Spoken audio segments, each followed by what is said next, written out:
몸의 소망 무언가 우리 주 예수뿐일세.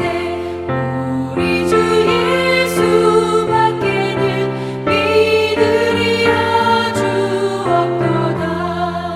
주 나의 반석이시니 그 위에 내가 서리라.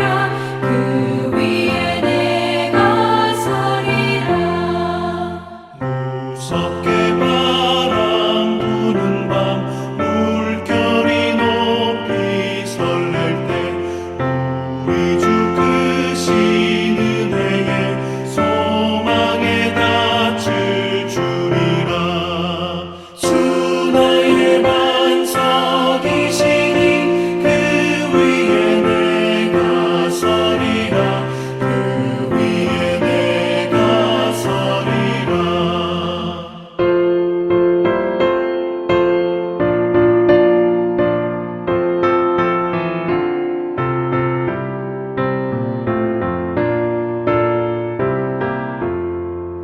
세상에 믿던 모든 것 끊어질 그날 되어도 구주의 언약 미사와 내 소망 더욱 크리라.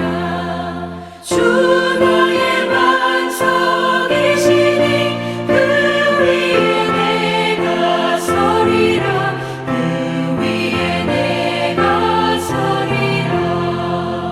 바라던 천국 올라가 하나님 앞에 배울 때 구주의 의를 입어 어여시 바로 서리라. 주 나의 반석이시니 그 위에 내가 서리라.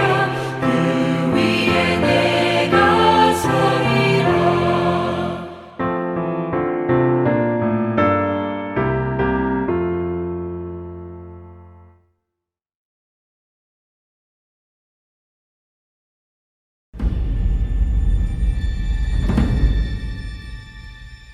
저녁 때 그 두 천사가 소돔에 이르니 마침 롯이 소돔 성문에 앉아 있다가 그들을 보고 일어나 영접하고 땅에 엎드려 절하며 내 주여, 돌이켜 종의 집으로 들어와 발을 씻고 주무시고 일찍이 일어나 갈 길을 가소서.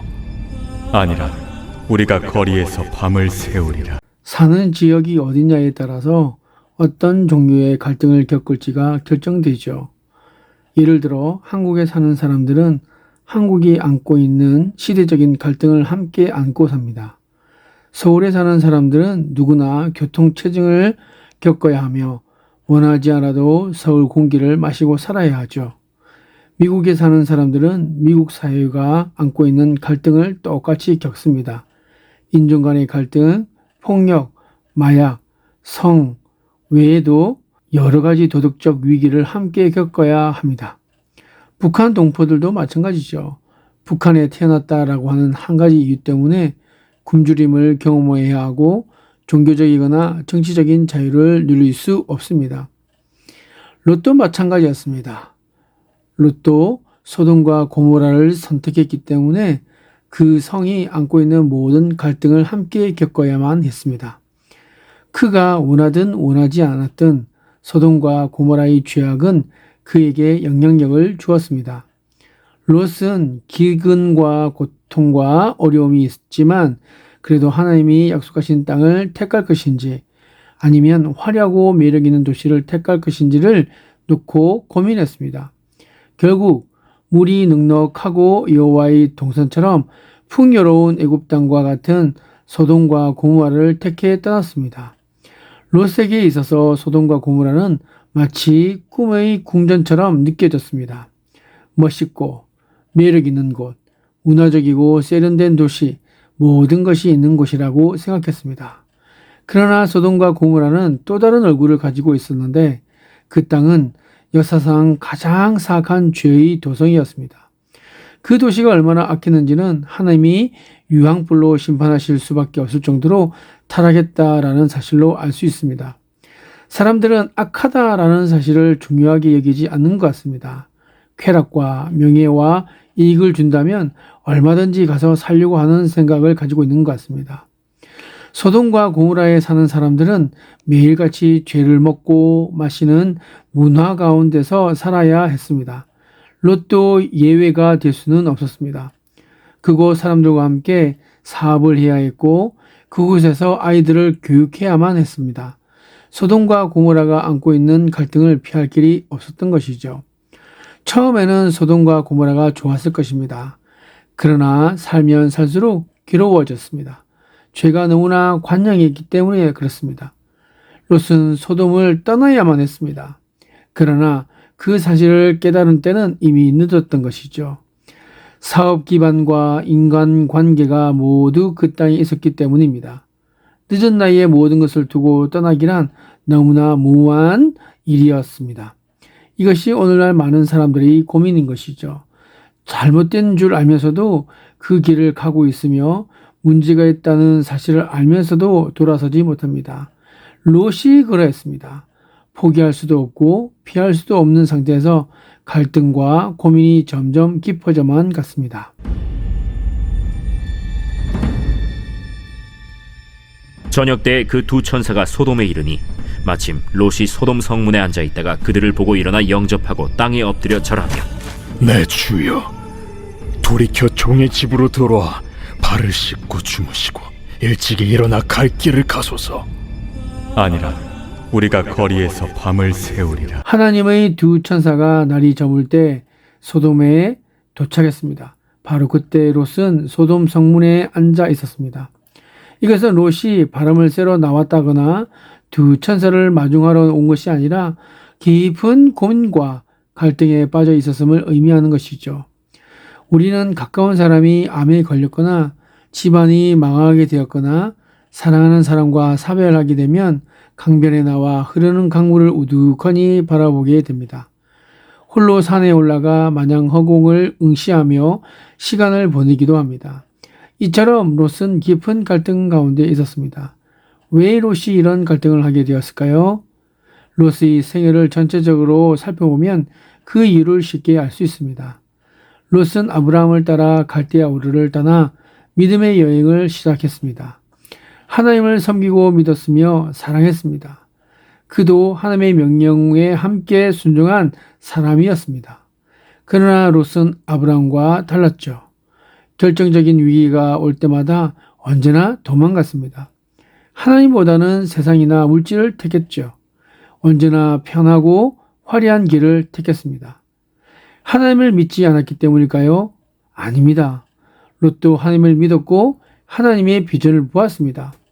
그렇다면 아브라함과 무슨 차이가 있는 것일까요? 롯의 생애를 보면 그는 하나님을 믿었지만 하나님의 음성을 한 번도 들어보지 못했습니다. 그는 하나님을 직접 만난 경험이 없었던 것이죠. 하나님을 믿는 사람들 가운데서는 그저 하나님을 믿는 사람과 하나님을 만난 사람이 있습니다.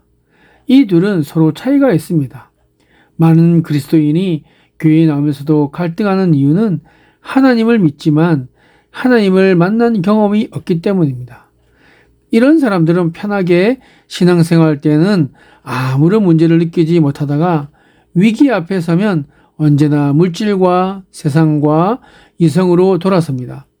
아브라함과 롯은 하나님의 길을 같이 갔지만 두 사람의 길은 서로 달랐습니다. 롯은 하나님을 따라간 것이 아니라 아브라함을 따라갔던 것입니다. 신약에도 이와 같이 비슷한 사람이 나오는데 성령 받기 전의 바로 베드로입니다. 베드로는 예수님을 만난 순간 예수님께 반했고 그분을 사랑했습니다. 그래서 가족도 직업도 다 버리고 예수님을 따랐죠. 그래서 기적도 보았고 말씀도 들었습니다. 예수님의 삶을 정말 가까이에서 보기도 했습니다. 그러나 베드로는 세상적이고 인간적인 믿음을 가졌기에 인간적으로 예수님을 사랑했고 인간적으로 헌신하며 충성했습니다. 그래서 늘 넘어졌던 것이죠. 다 된 것 같은데 막상 뚜껑을 열어보면 아무것도 없는 사람이 바로 베드로였습니다. 어느 날 예수님이 자신이 십자가에 못 박혀 죽을 것이라고 예언하셨을 때 베드로는 인간적인 충성심이 발동했습니다. 그래서 주여, 그리 마옵소서. 이 일이 결코 죽게 미치지 아니하리이다. 라고 말했습니다. 멋진 말이었지만 실상 내용은 아무것도 없었습니다. 그 말을 들으신 예수님은 예수께서 돌이키시며 베드로에게 이르시되 사탄아, 내 뒤로 물러가라. 너는 나를 넘어지게 하는 자로다. 네가 하나님의 일을 생각하지 아니하고 도리어 사람의 일을 생각하는도다. 라고 말씀하셨습니다.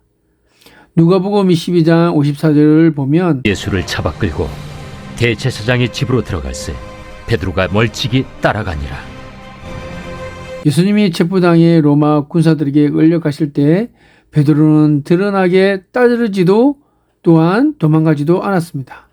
그저 멀찍이 예수님을 쫓았습니다. 드러나게 쫓자니 자신이 없고 반대로 도망가자니 양심이 괴로웠던 것이죠. 예수님이 새벽까지 재판을 받고 계실 때 한 계집종이 베드로를 보고 베드로가 바깥들에 앉았더니 한 여종이 나와 이르되 너도 갈릴리 사람 예수와 함께 있었도다. 라고 말했습니다. 그 말을 듣는 순간 베드로는 깜짝 놀라 예수라는 사람을 모른다고 부인했죠. 결국 베드로는 그 밤에 3번씩이나 예수님을 부인했습니다. 여러분, 베드로가 왜 이렇게 되었습니까? 네, 예수님을 믿고 사랑하고 따랐지만 예수님을 정작 몰랐던 까닭입니다. 교회에 다니지만 교회를 모르고 하나님을 믿지만 하나님을 모르는 사람들은 고민이 그치지 않았습니다. 갈등이 계속될 것입니다. 그것이 바로 롯의 모습입니다. 롯은 소돔에 가지 말았어야 했습니다. 그러나 화려함과 매력에 이끌려 소돔에 갔고 그곳에 정착하고 말았습니다. 사람이 비겁해지거나 갈등을 겪는 순간은 두 마음을 품을 때입니다. 확고한 믿음이 없을 때, 하나님을 만난 체험이 없을 때, 단순히 머리로만 이해하고 있을 때, 습관적인 신앙을 가졌을 때, 그 믿음은 아무런 능력을 줄 수 없으며 오히려 갈등만 깊어질 뿐입니다. 한 발은 교회에, 또한 한 발은 세상에 둔다면 얼마나 갈등이 심하겠습니까? 두 발을 모두 하나님께 두기까지 갈등은 멈추지 않을 것입니다. 두 발 모두 하나님께 두시기 바랍니다. 그러면 갈등이 사라집니다. 예수님은 그런즉 너희는 먼저 그의 나라와 그의 의를 구하라.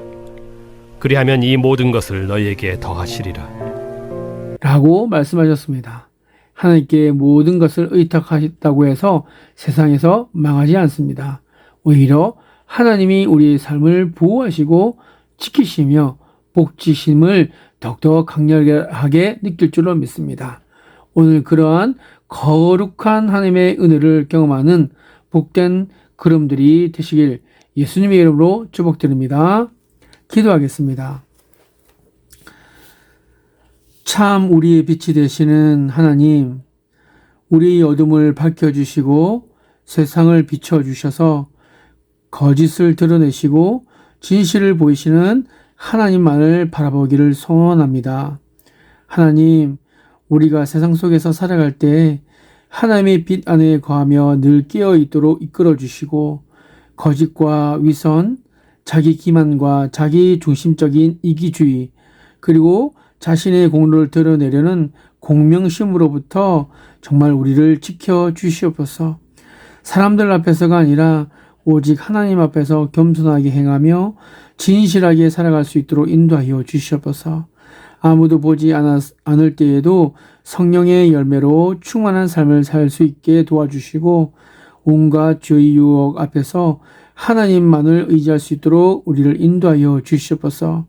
일상 속에서 전심으로 하나님을 사랑하며 하나님과 대화하면서 하나님의 빛을 따라서 걸어갈 수 있도록 그렇게 우리를 인도하여 주시옵소서. 일하며 사람들을 만나고 말하며 배울 때, 먹고 마시며 몸으로 살아갈 때 깨어있는 예수님의 제자로서 보냄받은 일상의 사역자로서 하나님께 영광 돌릴 수 있도록 인도하여 주시옵소서. 오늘 이 한날도 그렇게 하나님의 밝은 빛을 바라보게 해 주시고 오늘 특별히 금요 성령 집회가 있습니다. 하나님, 오늘도 그 금요 성령 집회 가운데에 더욱더 우리의 신앙이 점점점 하나님과 동행하고 우리 신앙이 더욱더 자라가는 그런 은혜의 징검다리를 하나씩 놓아가고 더욱더 성장하는 성숙의 자리로 나아가는 걸음들이 될 수 있도록 인도하여 주시옵소서. 모든 것 주께 맡겨드리며 이 모든 말씀 우리 주 예수 그리스도의 이름으로 기도드리옵나이다. 아멘.